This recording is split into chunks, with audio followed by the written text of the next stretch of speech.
कि वित्त वर्ष 2025-26 के पहले 10 महीनों में यानी कि अप्रैल 2025 से जनवरी 2026 तक भारत ने सोने का आयात 28.7% बढ़ाकर 69 बिलियन डॉलर यानी करीब 5.8 लाख करोड़ रुपए कर दिया है। आप अगर मनी को देखेंगे, अगर आप गोल्ड को देखेंगे तो आज billions and billions of dollars का जो गोल्ड है वो अमेरिका से बाहर निकलना शुरू हो गया।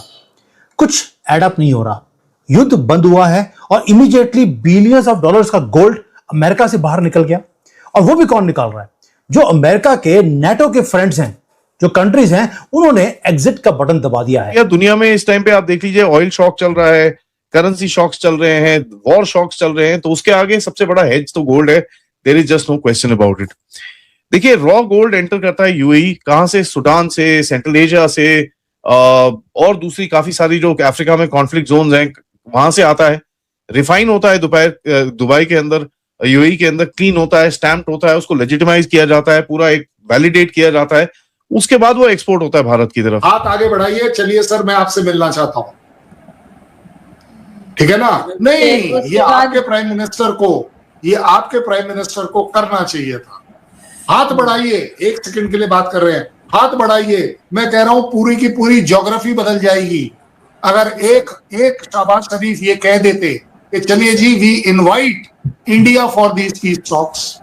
भाई मेरे हिसाब से या मनी के हिसाब से जो बुलेट्स हैं, जो वॉर था ईरान के साथ, वो सिर्फ एक डिस्ट्रैक्शन था। रियल टारगेट था डॉलर को बचाना और दूसरा था आपकी जेब से जो पैसे हैं उसके ऊपर कंट्रोल करना।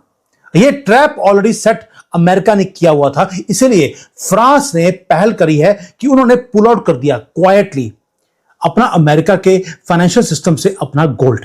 दोस्तों, आज हम बात करने वाले हैं उस खबर की जिसने ग्लोबल मार्केट्स में हलचल मचा दिया है और अमेरिका जैसे बड़े मुल्कों को सोचने पर मजबूर कर दिया है। इंडिया ने गोल्ड रिजर्व्स के मामले में एक ऐसा मास्टर स्ट्रोक खेला है जो आने वाले कई सालों तक हमारी इकोनॉमी की दिशा तय करेगा। आपको शायद अंदाजा ना हो, पर पिछले 10 महीनों में भारत का गोल्ड इंपोर्ट 28.7% तक बढ़ गया है, जो लगभग 69 बिलियन डॉलर्स यानी 5.8 लाख करोड़ रुपए के बराबर है। ये सिर्फ एक आम खरीदारी नहीं है, बल्कि एक बहुत बड़ी जियोपॉलिटिकल स्ट्रेटेजी है।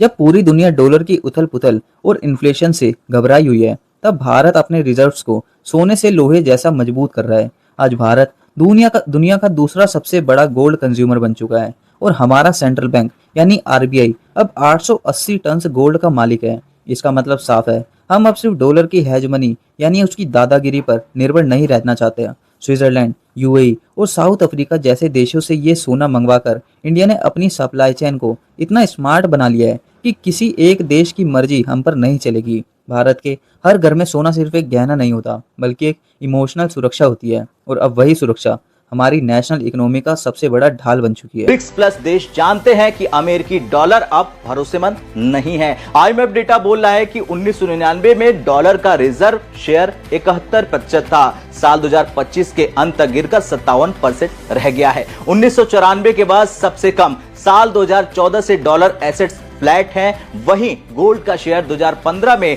10% से बढ़कर आज 23% पहुंच गया है। आप अगर मनी को देखेंगे, अगर आप गोल्ड को देखेंगे तो आज billions and billions of dollars का जो गोल्ड है वो अमेरिका से बाहर निकलना शुरू हो गया। कुछ एडअप नहीं हो रहा।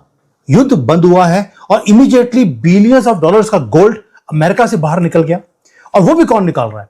जो अमेरिका के नेटो के फ्रेंड्स हैं, जो कंट्रीज हैं, उन्होंने एग्जिट का बटन दबा दिया है जैसे ही ईरान का वॉर बंद हुआ। यानी कि कुछ ना कुछ ऐसा है जो दुनिया को पता है, हमें नहीं पता। भाई मेरे हिसाब से या मनी के हिसाब से जो बुलेट्स हैं, जो वॉर था ईरान के साथ, वो सिर्फ एक डिस्ट्रैक्शन था। रियल टारगेट था डॉलर को बचाना और दूसरा था आपकी जेब से जो पैसे हैं उसके ऊपर कंट्रोल करना। ये ट्रैप ऑलरेडी सेट अमेरिका ने किया हुआ था, इसीलिए फ्रांस ने पहल करी है कि उन्होंने पुल आउट कर दिया क्वाइटली अपना अमेरिका के फाइनेंशियल सिस्टम से अपना गोल्ड। 129 टन ऑफ गोल्ड है जो स्ट्रेट न्यूयॉर्क का फेडरल रिजर्व के अंदर पड़ा हुआ था, वो मूव कर दिया एंड लेके चले गए फ्रांस के अंदर, पेरिस के तिजोरी में। उन्होंने क्या किया? कोई फिजिकल गोल्ड को ट्रांसफर नहीं किया। जो अमेरिका में गोल्ड था उसको डॉलर में बेचा अमेरिका के अंदर, और उसके बदले में फ्रेश बार्स या फ्रेश सोने की जो ईंटें होती हैं उसको यूरोप में इन्होंने खरीद लिया। अब जो सोना पड़ा हुआ था वो था पुराने रेट पे खरीदा हुआ, आज का रेट हाई है। फ्रांस को 1 घंटे में $15 बिलियन का प्रॉफिट हुआ है। और ऑफिशियल स्टोरी क्या थी? उन्होंने बोला कि हम अपने सिस्टम को अपग्रेड कर रहे हैं और एक टेक्निकल एडजस्टमेंट है, एक मॉडर्न बैंकिंग रूल्स को हम क्रिएट कर रहे हैं। प्लीज इन 2 चीजों को भूलना मत, ये आपको बाद में पता लगेगा। We are upgrading our system, और दूसरा हम टेक्निकल एडजस्टमेंट कर रहे हैं फॉर मॉडर्न बैंकिंग रूल्स। अब इसका मतलब क्या है? Please don't believe it for a second. ये एक एस्केप है अमेरिकन सिस्टम से, और अमेरिका का जो कंट्रोल आपकी जेब के ऊपर होने वाला है उससे ये बचने के लिए काम किया जा रहा है। अब फ्रांस ने तो काम कर लिया, उन्होंने अपना बोरी बिस्तरा पैक किया और डॉलर से वो बाहर निकल गए।